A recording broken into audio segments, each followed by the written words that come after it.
Assalamualaikum warahmatullahi wabarakatuh. Waalaikumsalam warahmatullahi wabarakatuh. Masih dalam Hamu-Hamku, paham ilmu, paham laku bersama Gus Nizam. Ya. Dan kali ini ditemani juga oleh Cak Wahab. Iya. Alhamdulillah bisa Iya. ketemu Gus Nizam Nah, lagi. iya. Gus, menarik sekali pembahasan yang kemarin dijelaskan oleh Gus Nizam itu, bahwa banyak masyarakat baik yang sudah menjadi murid, apalagi yang belum menjadi murid seorang wali yang mursyida, untuk bisa mendeteksi diri penyakit-penyakit hati, penyakit-penyakit rasa, penyakit yang abstrak yang tidak mudah untuk diketahui oleh dirinya sendiri. Yang diantaranya tugas wali yang mursyid itu memberitahu terkait dengan keburukan rasa dan keburukan hati.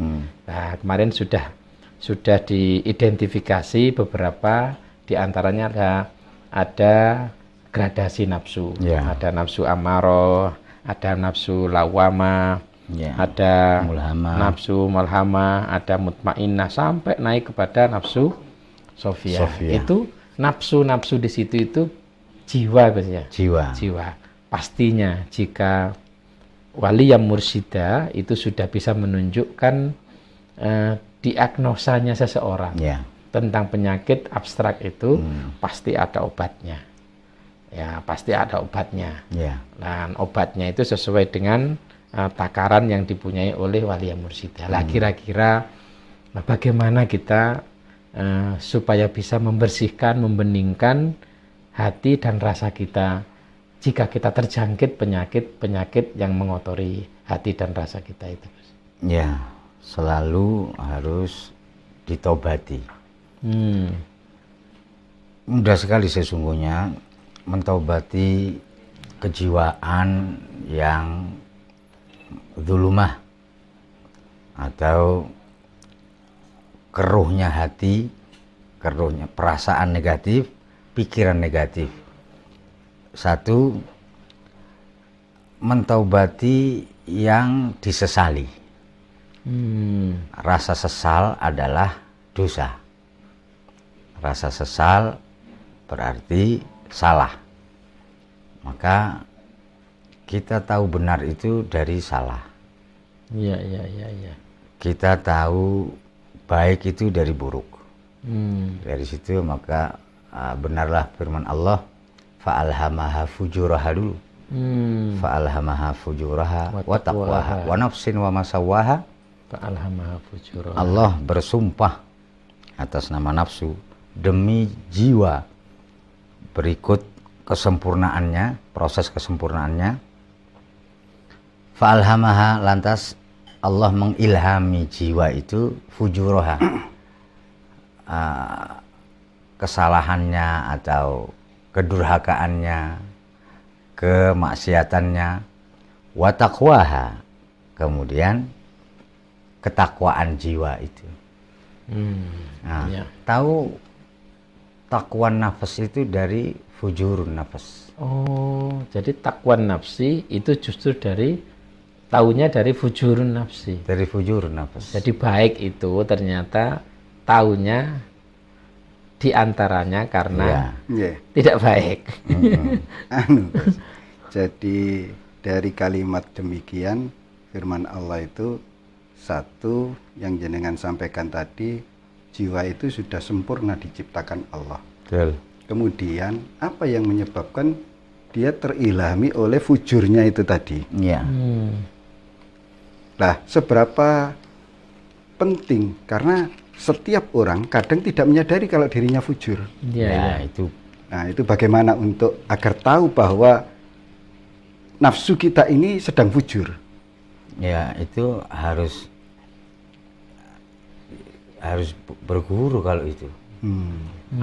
Kalau nggak berguru, ya nggak selamanya nggak akan tahu. Katanya Gus Nizam kemarin itu, orang itu untuk melihat dirinya butuh cermin. Butuh cermin gimana? Cak Wahab mau kacamataan rapi, masa bisa gini sendiri kan nggak bisa. Ya mesti butuh cermin untuk bisa memantulkan.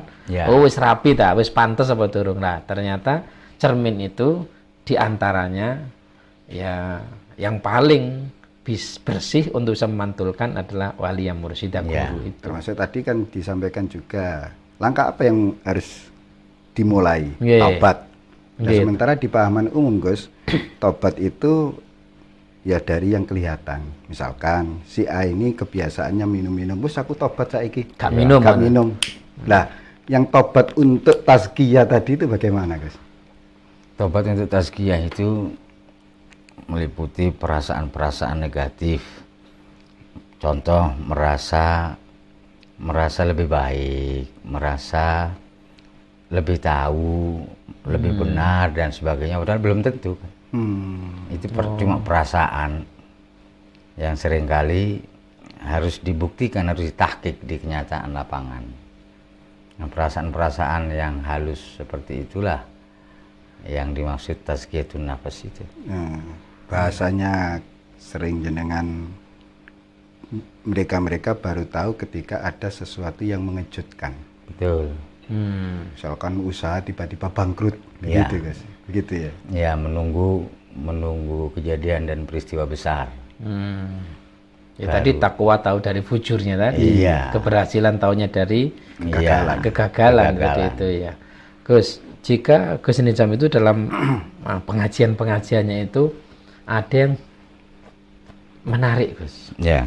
untuk bisa mendeteksi cara supaya jiwa itu selalu saja dalam kondisi baik. Itu ada 5S kanan, Oh ya. ada 5S kiri. Ya. Oh, apa itu 5S kanan? Senyum-senyum tadi itu 5S kanan itu apa, Gus? Itu? Ya, 5S kiri dulu. Oh, 5S kiri dulu. Kiri artinya negatif, hal-hal buruk. Seorang murid harus berani berpantang 5S kiri. Yang pertama suudon. Ini harus tangan kiri gini, Gus ya? Iya. Harus tangan kiri nggih. Ini ketuanya suudon. Nggih. Buruk sangka. Jempolnya suudon. Ya. Kemudian sambat. Hmm. Kemudian sedih, susah, stres.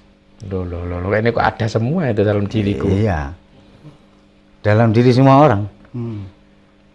Nah, kalau mau jujur, ini ada di setiap jiwa, yaitu fa'alhamaha fujuraha. Nggih.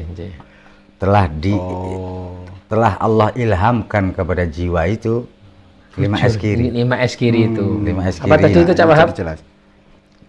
Suudzon, buruk Terus? sangka, Baru sambat. sambat, Sedih, sedih, susah, stres. susah, stres. Loh.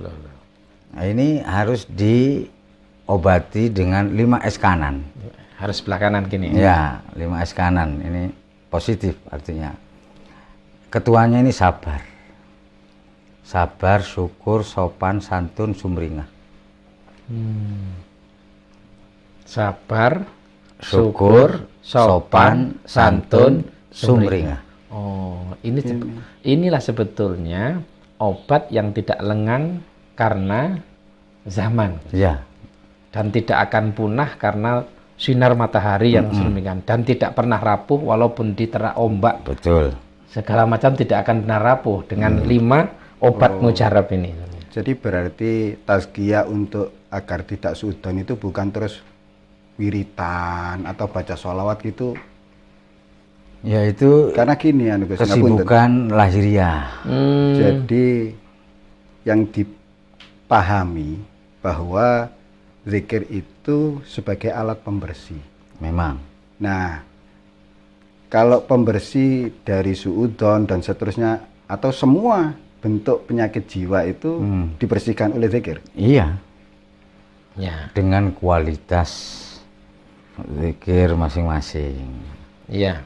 Ini sudah bisa dicerna oleh masyarakat umum yang tampak dalam diri seseorang dan bisa dilihat itu ternyata penyakitnya itu disebabkan diantaranya suudon, sambat, sedih, susah, stres. Dan Ini jangan lupa, Harus ditazkiyah itu. iya, ini harus tazkiyah ini penyakitnya ini yang sudah bisa dilihat di masyarakat, sudah bisa. Nah, es kanannya ini yang benar-benar bisa merubah dari penyakit dari sakit menjadi sehat, yaitu sabar, syukur, sopan, santun, sumringah. sumringah.